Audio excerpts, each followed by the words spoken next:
ಸಂಜೆ 6:20 ವೇಳೆಗೆ ರಾಹುಲ್ ಗಾಂಧಿ ಆಗಮನ ಸಾಧ್ಯತೆ ಇದೆ ಸಮಾವೇಶಕ್ಕೆ ಅಂತ ಹೇಳಲಾಗ್ತಾ ಇದೆ. ಯಾಕಂದ್ರೆ ಅನಂತಪುರಂ ಕಾಂಗ್ರೆಸ್ ಸಮಾವೇಶದಲ್ಲಿ ಸದ್ಯಕ್ಕೆ ರಾಹುಲ್ ಗಾಂಧಿ ಅವರು ಪಾಲ್ಗೊಂಡಿದ್ದಾರೆ. ರಾಹುಲ್ ಬರೋ ಮೊದಲೇ ಸಮಾವೇಶಕ್ಕೆ ಚಾಲನೆ ಕೊಡಬೇಕು ಅಂತ ರೇವಣ್ಣ ಅವರು ಕೂಡ ತಾಕೀತನ್ನ ಮಾಡಿದ್ರು. ರಾಹುಕಾಲ ಶುರುವಾಗಕ್ಕೂ ಮುಂಚೆನೆ ಸಮಾವೇಶಕ್ಕೆ ಚಾಲನೆಯನ್ನ ಕೊಡಬೇಕು. ರಾಹುಲ್ ಗಾಂಧಿ ಅವರು ಬರೋದೀಗ ಲೇಟ್ ಆಗ್ತಾ ಇದೆ ಅನ್ನೋ ಅಪ್ಡೇಟ್ ಲಭ್ಯವಾಗ್ತಾ ಇದೆ.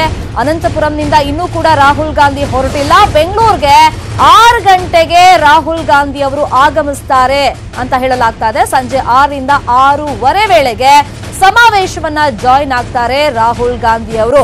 ಒಂದ್ ಕಡೆ ರೇವಣ್ಣ ಹೇಳಿರೋ ಪ್ರಕಾರ ಸಮಾವೇಶ ನಾವು ಬೇಗ ಸ್ಟಾರ್ಟ್ ಮಾಡ್ಬಿಡೋಣ, ಆಲ್ರೆಡಿ ಈಗ ರಾಹುಕಾಲ ಶುರು ಆಗ್ಬಿಡುತ್ತೆ 5 ಗಂಟೆ ಮೇಲೆ ಅಂತ ಹೇಳಿದ್ರಿಂದ ಈಗ ಸಮಾವೇಶಕ್ಕೆ ಚಾಲನೆ ಕೊಟ್ಟಿದ್ದಾರೆ. ಆದ್ರೆ ರಾಹುಲ್ ಗಾಂಧಿ ಅವರ ಆಗಮನ ಇನ್ನೂ ಕೂಡ ಆಗಿಲ್ಲ. ಬೆಂಗಳೂರಿಗೆ ರಾಹುಲ್ ಗಾಂಧಿ ಅವರು ಬರೋದೇ 6ರಿಂದ 6:15 ಆಗುತ್ತೆ. ಒಂದು 6ರಿಂದ 6:15 ಟೈಮ್ ನಲ್ಲಿ ಸಮಾವೇಶವನ್ನ ರಾಹುಲ್ ಗಾಂಧಿ ಅವರು ಬಂದು ಜಾಯಿನ್ ಆಗ್ತಾರೆ ಅಂತ ಲೇಟೆಸ್ಟ್ ಅಪ್ಡೇಟ್ ಸದ್ಯಕ್ಕೆ ಲಭ್ಯವಾಗ್ತಾ ಇದೆ. ಯಾಕಂದ್ರೆ ಎಟ್ ಪ್ರೆಸೆಂಟ್ ಅನಂತಪುರಂನಲ್ಲಿ ರಾಹುಲ್ ಗಾಂಧಿ ಅವರು ಭಾಷಣವನ್ನ ಮಾಡ್ತಾ ಇದ್ದಾರೆ.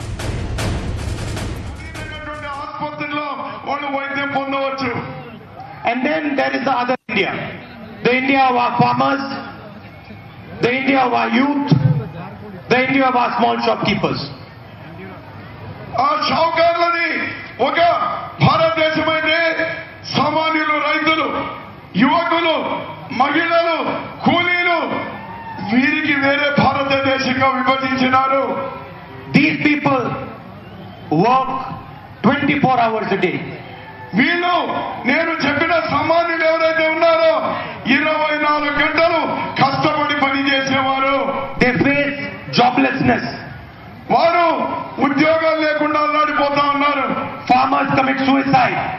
రైతులేమో ఆత్మహత్యలు చేసుకుంటా ఉన్నారు. They do not get the right prices. వారు పండించిన ఉత్పత్తులకు ధరలు లేవు. Their insurance money is taken by those same 15 to 20 business people. ఆ డబ్బంతా 15-20 మంది దగ్గర ఉంది. కానీ ಅನಂತಪುರಂನಲ್ಲಿ ಸಮಾವೇಶದಲ್ಲಿ ರಾಹುಲ್ ಗಾಂಧಿ ಅವರು ಮಾತಾಡಿದ್ದನ್ನ ನಾವು ನೋಡಿದ್ವಿ. ಈಗಷ್ಟೇ ಈ ಸಮಾವೇಶ ಮುಕ್ತಾಯಗೊಂಡಿದೆ ಅನ್ನೋ ಮಾಹಿತಿ ಲಭ್ಯವಾಗಿದೆ. ಈ ಸಮಾವೇಶದಿಂದ ನೇರವಾಗಿ ಬೆಂಗಳೂರಿನ ಸಮಾವೇಶದಲ್ಲಿ ಪಾಲ್ಗೊಳ್ಳೋದಕ್ಕೆ ರಾಹುಲ್ ಗಾಂಧಿ ಅವರು ಬರೋದು. ಈಗಷ್ಟೇ ಆ ಸಮಾವೇಶ ಮುಗಿದಿರೋದ್ರಿಂದ ಅಲ್ಲಿಂದ ಹೊರಟು ಅವರು ಹೆಲಿಕಾಪ್ಟರ್ ನಲ್ಲಿ ಬರ್ತಾರೆ. ಹೆಲಿಪ್ಯಾಡ್ ನಿಂದ ನೇರವಾಗಿ ಬೆಂಗಳೂರಿನಲ್ಲಿ ಸಮಾವೇಶ ನಡೆಯುವಂತ ಜಾಗಕ್ಕೆ ಬರ್ತಾರೆ. ಈಗ ಅಂದಾಜಿನ ಪ್ರಕಾರ ಒಂದು 6ರಿಂದ 6:15 ಆಗುತ್ತೆ ಸಂಜೆ ಜಾಯಿನ್ ಆಗ್ತಾರೆ ಸಮಾವೇಶದಲ್ಲಿ ರಾಹುಲ್ ಗಾಂಧಿ ಅಂತ ಈಗ ನಿರೀಕ್ಷೆ ಇರೋದು. ಬಟ್ 4 ಗಂಟೆಯಿಂದಾನೇ ಸಮಾವೇಶ ಸ್ಟಾರ್ಟ್ ಆಗ್ಬೇಕಾಗಿತ್ತು. ರೇವಣ್ಣ ಅವರು ಕೂಡ ಅಲ್ಲಿ ಗೈಡೆನ್ಸ್ ಅನ್ನ ಕೊಟ್ಟಿದ್ದಾರೆ. ರಾಹುಕಾಲ ಶುರುವಾಗೋದಕ್ಕೂ ಮುಂಚೆನೆ ಮಾಡ್ಬಿಡೋಣ, ಸಮಾವೇಶಕ್ಕೆ ಚಾಲನೆ ಕೊಡೋಣ, ಅದಾದ್ಮೇಲೆ ರಾಹುಲ್ ಗಾಂಧಿ ಅವರು ಬರ್ತಾರೆ ಅಂತ. ಅದರಂತೆ ಈಗ ಚಾಲನೆ ಸಿಕ್ಕಿದೆ. ಆದ್ರೆ ಸಮಾವೇಶಕ್ಕೆ ರಾಹುಲ್ ಗಾಂಧಿ ಅವರು ಮಾತ್ರ ಲೇಟ್ ಆಗಿ ಆಗಮಿಸ್ತಾ ಇದ್ದಾರೆ. ಅನಂತಪುರಂನಲ್ಲಿ ಅವ್ರಿಗೆ ಒಂದು ಸಮಾವೇಶ ಇತ್ತು, ಅಲ್ಲಿನ ಸಮಾವೇಶದಲ್ಲಿ ಪಾಲ್ಗೊಂಡು ಭಾಷಣ ಎಲ್ಲ ಮುಗ್ದಿದೆ. ಈಗಷ್ಟೇ ಆ ಸಮಾವೇಶ ಮುಕ್ತಾಯ ಆಗಿದೆ. ಅಲ್ಲಿಂದ ನೇರವಾಗಿ ಬೆಂಗಳೂರಿನಲ್ಲಿ ನಡೆಯುವಂತ ಸಮಾವೇಶಕ್ಕೆ ಬರ್ತಾರೆ. 6ರಿಂದ 6:15 ಆಗುತ್ತೆ. 4 ಗಂಟೆಗೆ ಇಲ್ಲಿನ ಅಂದ್ರೆ ಬೆಂಗಳೂರಿನ ಸಮಾವೇಶ ಸ್ಟಾರ್ಟ್ ಆಗ್ಬೇಕಾಗಿತ್ತು.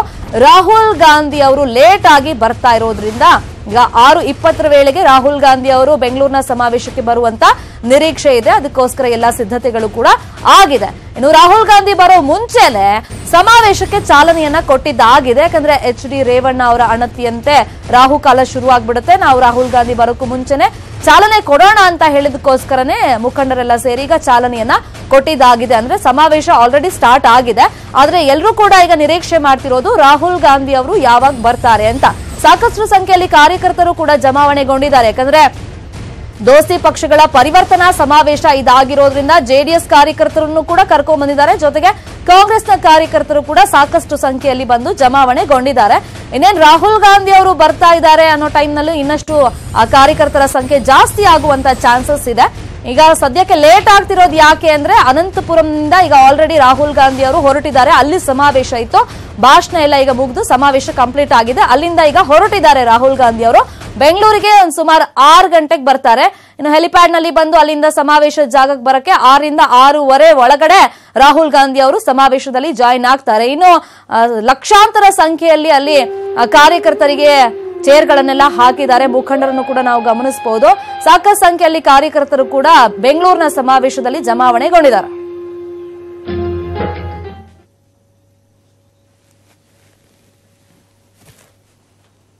ಸದ್ಯಕ್ಕೆ ಸದ್ಯಕ್ಕೆ ಸಮಾವೇಶದಲ್ಲಿ ಏನಾಗ್ತಿದೆ, ರಾಹುಲ್ ಗಾಂಧಿ ಅವರು ಯಾವಾಗ ಬಂದು ಜಾಯ್ನ್ ಆಗ್ತಾರೆ, ಈ ಬಗ್ಗೆ ಮತ್ತಷ್ಟು ಮಾಹಿತಿಯನ್ನ ಕೊಡ್ತಾರೆ. ಸ್ಥಳದಿಂದ ನೇರ ಸಂಪರ್ಕದಲ್ಲಿ ಜಾಯ್ನ್ ಆಗಿರುವಂತ ನಮ್ಮ ರಿಪೋರ್ಟರ್ ಕೃಷ್ಣ, ಈಗ ಸಮಾವೇಶಕ್ಕೆ ಚಾಲನೆ ಸಿಕ್ಕಿದ್ದಾಗಿದೆ. ರಾಹುಲ್ ಗಾಂಧಿ ಅವರು ಯಾವಾಗ ಬರಬಹುದು ಅನ್ನೋ ನಿರೀಕ್ಷೆ ಇದೆ ಅಲ್ಲೇ?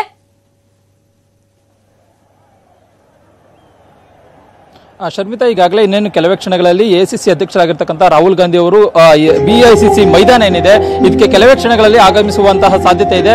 ಈಗಾಗಲೇ ಎಸಿಸಿ ಅಧ್ಯಕ್ಷ ರಾಹುಲ್ ಗಾಂಧಿ ಆಗಮನಕ್ಕೂ ಮುನ್ನ ಈಗಾಗಲೇ ಸಮಾವೇಶದ ಸ್ಥಳವನ್ನ ನಾವು ನೋಡೋದಾದ್ರೆ ಪ್ರಮುಖವಾಗಿ ಈಗ ಎಲ್ಲರೂ ಕೂಡ ಸಾರ್ವಜನಿಕರು ಏನು ಮೀಸಲಿಟ್ಟಿರ್ತಕ್ಕಂಥ ಜಾಗ ಏನಿದೆ ಆ ಒಂದು ಜಾಗದಲ್ಲಿ ಕುಳಿತುಕೊಳ್ಳುವಂತ ಒಂದು ಕೆಲಸವನ್ನ ಮಾಡ್ತಾ ಇರುವಂತದ್ದು. ಮುಖ್ಯವಾಗಿ ಜನಜಾತ್ರೆ ಅಂತಾನೆ ಹೇಳ್ಬೋದು. ಕಾಂಗ್ರೆಸ್ ಹಾಗೂ ಜೆಡಿಎಸ್ ಸರ್ಕಾರ ಮೈತ್ರಿ ಪಕ್ಷಗಳೊಂದಿಗೆ ಈ ಒಂದು ಸಮಾವೇಶ ಮಾಡ್ತಾ ಇರುವಂತದ್ದು. ಹೀಗಾಗಿ ಎರಡು ಪಕ್ಷದ ಕಾರ್ಯಕರ್ತರು ಮುಖ್ಯವಾಗಿ ಜನರನ್ನ ಕರೆತರೋದ್ರ ಮೂಲಕವಾಗಿ ಈಗಾಗಲೇ ಕರೆತರ್ತಾ ಇರುವಂತದ್ದು. ಮುಖ್ಯವಾಗಿ ಈಗಾಗಲೇ ನಮ್ಮ ಮುಂಭಾಗದಲ್ಲಿ ನಾವು ಕಾಣ್ತಾ ಇರಬಹುದಾಗಿದೆ. ಮುಖ್ಯವಾಗಿ ಈಗಾಗಲೇ ಏನು ಒಂದು ಬೃಹತ್ ವೇದಿಕೆಯಲ್ಲಿ ಮುಂದೆ ಈಗಾಗಲೇ ಮಾಜಿ ಮುಖ್ಯಮಂತ್ರಿಗಳಾಗಿರುವಂತಹ ಸಿದ್ದರಾಮಯ್ಯ ಸೇರಿದಂತೆ ಕಾಂಗ್ರೆಸ್ನ ಹಿರಿಯ ನಾಯಕರು ಜೊತೆಗೆ ಮಲ್ಲಿಕಾರ್ಜುನ್ ಖರ್ಗೆ ಸೇರಿದಂತೆ ಪ್ರಮುಖ ನಾಯಕರುಗಳೆಲ್ಲರೂ ಕೂಡ ಈಗಾಗಲೇ ವೇದಿಕೆಯ ಮೇಲೆ ಕುಳಿತಿರುವಂತದ್ದು. ಇನ್ನು ಎಡಭಾಗದಲ್ಲಿ ಈಗಾಗಲೇ ಸಚಿವರು ಜೊತೆಗೆ ಮುಖ್ಯವಾಗಿ ಮುಖಂಡರು ಸೇರಿದಂತೆ ಜಿಲ್ಲಾ ಅಧ್ಯಕ್ಷರು ಸೇರಿದಂತೆ ಪ್ರಮುಖವಾಗಿ ಅವರಿಗೆ ಒಂದು ಮೀಸಲಿಟ್ಟಿರುವಂತಹ ಜಾಗ. ಇನ್ನು ಅದ್ರ ಪಕ್ಕದಲ್ಲಿ ಬಲಭಾಗದಲ್ಲೂ ಕೂಡ ಆ ಗಣ್ಯರಿಗೂ ಕೂಡ ಒಂದು ಮೀಸಲಿಟ್ಟಿರುವಂತಹ ಜಾಗ. ಈಗಾಗಲೇ ಗಣ್ಯರು ಕೂಡ ಇಲ್ಲಿ ಕುಳಿತುಕೊಂಡಿರುವಂತದ್ದು. ಇನ್ನು ಮುಂಭಾಗದಲ್ಲಿ ನೀವು ಕಾಣಬಹುದು, ವೇದಿಕೆ ಮುಂಭಾಗದಲ್ಲಿ ಸುಮಾರು ಅರ್ಧಕ್ಕೂ ಮುಂಚೆ ಅಂದ್ರೆ ವೇದಿಕೆ ಮುಂಭಾಗದಲ್ಲಿರ್ತಕ್ಕಂಥ ಸುಮಾರು ಅರ್ಧ ಭಾಗದಷ್ಟು ಜನ ಈಗಾಗಲೇ ಬಂದು ಕುಳಿತಿದ್ದಾರೆ. ಇನ್ನೇನು ಕೆಲವೇ ಕ್ಷಣಗಳಲ್ಲಿ ಅರ್ಧ ಗಂಟೆಯಲ್ಲಿ ಎಐಸಿಸಿ ಅಧ್ಯಕ್ಷರಾಗಿರ್ತಕ್ಕಂಥ ರಾಹುಲ್ ಗಾಂಧಿ, ಮುಖ್ಯಮಂತ್ರಿ ಎಚ್ ಡಿ ಕುಮಾರಸ್ವಾಮಿ, ಮಾಜಿ ಪ್ರಧಾನಿಗಳಂತ ಎಚ್ ಡಿ ದೇವೇಗೌಡರು ಎಲ್ಲರೂ ಕೂಡ ಬರ್ತಾ ಇದ್ದಾರೆ. ಹೀಗಾಗಿ ಅವರು ಬರೋದಕ್ಕೆ ಮುಂಚಿತವಾಗಿ ಜನರನ್ನ ಸೇರಿಸಬೇಕು ಅನ್ನುವಂತ ಸವಾಲು ಇದೀಗ ಇಲ್ಲಿರ್ತಕ್ಕಂಥ ಕಾಂಗ್ರೆಸ್ ಹಾಗೂ ಜೆಡಿಎಸ್ ಮುಖಂಡರಲ್ಲಿ ಇರುವಂತದ್ದು. ಹೀಗಾಗಿ ಜನರು ಏನೀಗಾಗಲೇ ನಾವು ಕಾಣಬಹುದಾಗಿದೆ.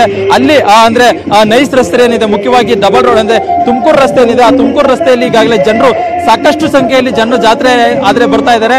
ಆದ್ರೆ ಮುಂದೆ ವೇದಿಕೆ ಮುಂಭಾಗದಲ್ಲಿರ್ತಕ್ಕಂಥ ಚೇರ್ಗಳೇನಿದೆ ಆ ಒಂದು ಚೇರ್ಗಳಲ್ಲಿ ಕುಳಿತುಕೊಳ್ಳೋದಕ್ಕೆ ಹಿಂದೆಟ್ಟಾಗ್ತಾ ಇದ್ದಾರೆ. ಯಾಕಂತಂದ್ರೆ ಈಗಾಗಲೇ ಉರಿ ಬಿಸಿಲು ಕೂಡ ಇದೆ. ಹೀಗಾಗಿ ಸಂಜೆ ಕೂಡ ಆಗ್ತಾ ಇದೆ.